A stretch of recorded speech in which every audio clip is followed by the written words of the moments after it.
کرام کے لیے عمرہ کرانا یہ ایک حیرت اور تعجب کی بات ہے کہ اس دور میں جب کہ آدمی ایسا ہوتا ہے کہ لو ان ابن آدم وادیا من ذهب احب ان يكون له وادیا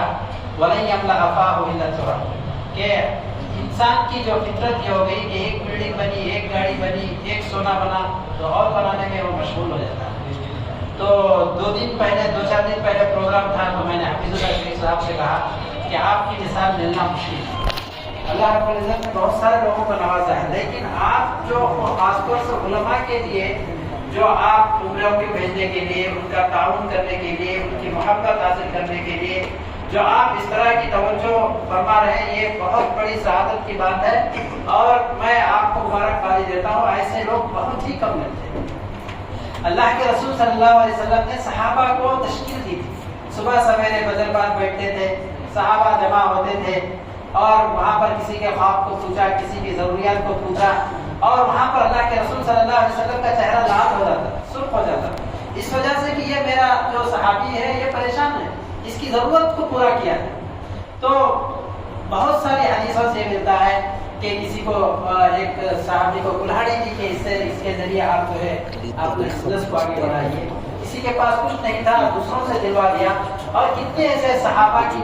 مثالیں ہیں جو انہوں نے اپنے دوسرے ساتھیوں کے لیے خرچ کر دی۔ مدینے میں غالباً عبد الرحمن بن عوف گئے، وہاں پر جو انہوں نے پنیر کا ایک بزنس شروع کیا اور جاتے جاتے وہ تمام صحابہ میں مالدار ہو گئے۔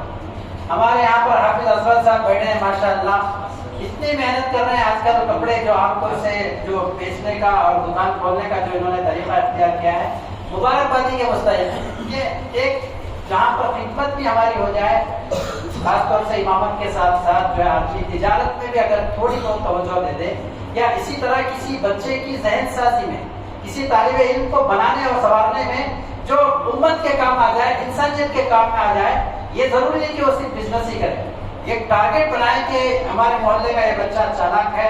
اور یہ آگے بڑھ سکتا ہے، تو اس کو منتخب کیا جائے، اس کے ساتھ اخلاق سے پیش آئے اور اس کی ذہن سازی کی جائے، اور وہ ماشاءاللہ آگے چل کر بہت کچھ کام کر سکتے ہیں۔ یہ ہمارے ائمہ خاص طور سے عربی زبان سیکھنے پر بھی وقت دے کہ جو قرآن پاک پڑھا جاتا ہے بغیر سمجھے ہوئے ہم لوگ پڑھتے ہیں، اور بہت سارے لوگ تو سالوں سے جماعت میں لگے ہیں لیکن ان کو یہ نہیں معلوم کہ سورۃ الفیل میں کیا ہے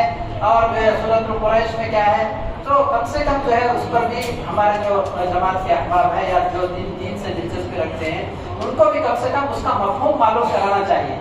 اور ایک چھوٹی سی جیسا کہ بھٹکل آپ لوگوں کو جاننا چاہیے کہ وہاں پر جو اسلامی ماحول ہے، بچے جو سیکھنے کا جذبہ رکھتے ہیں، اور ہر گھر میں ڈاکٹر بھی ہے، انجینئر بھی ہے، عالم بھی ہے، حافظ بھی ہے، اور وہاں پر ایک جذبہ میں نے دیکھا اور درس قرآن بھی مختصر آیتیں پڑھتے ہیں، سیکھتے ہیں۔ تو آپ تمام لوگوں کو ایک مرتبہ جانا چاہیے۔ میں مدرس صاحب سے درخواست کرتا ہوں کہ ایک بس کا ارینج کریں، سمندر بھی وہاں پر ظاہر سمندر ہے، وہاں پر رکے کھائیں پیے اور ماحول بھی دیکھ کر آئیں۔ انجمن خطام العلماء کی طرف سے یہ انتظام بھی ہو جائے تو بہتر ہے۔ اور کچھ ساتھیوں کی طرف سے یہ بھی ایک رائے آ رہی ہے کہ جو بینگلور ساؤتھ جو ہے وہ کنکاپورا سے آگے تک ہے، تو مطہر صاحب سے، مولانا مطہر سراج صاحب سے درخواست ہے کہ بینگلور ساؤتھ کی ایک الگ سے قرآن اندازی جو بہت آگے تک ہے، اس کے لیے بھی ایک انتظام ہو تو کم سے کم یہاں کے جو علماء ہیں کوئی نہ کوئی ضرور آ جائے۔ پورے بینگلور اتنا بڑا ہے، اور صحیح بات یہ ہے کہ پوری دنیا میں بینگلور کا ایک مقام ہے۔ اوباما بھی کیا کہا تھا کہ تعلیم حاصل کرنا ہے تو بینگلور کی جیسی تعلیم حاصل کرو، تو بینگلور اتنا بڑا ہے، اور اس میں جو ہے اگر آپ 2 حصے کر دیں گے تو انشاءاللہ اس میں سے کچھ علماء کا جلدی نمبر آ جائے گا۔ یہ لوگ درخواست کر رہے ہیں، تو الحمدللہ بڑی خوشی ہوئی۔ 10 سال میں نے اس مسجد میں خطابت کی ہے، 1.5-2 سال امامت کی ہے، اور یہاں سے جاوید الحسنین جاتے تھے، وہاں پر بھی 5 مرتبہ ہے الحمدللہ۔ تو یہ میرا پیدا ہوا، میں یہاں پر پیدا ہوا ہوں الحمدللہ،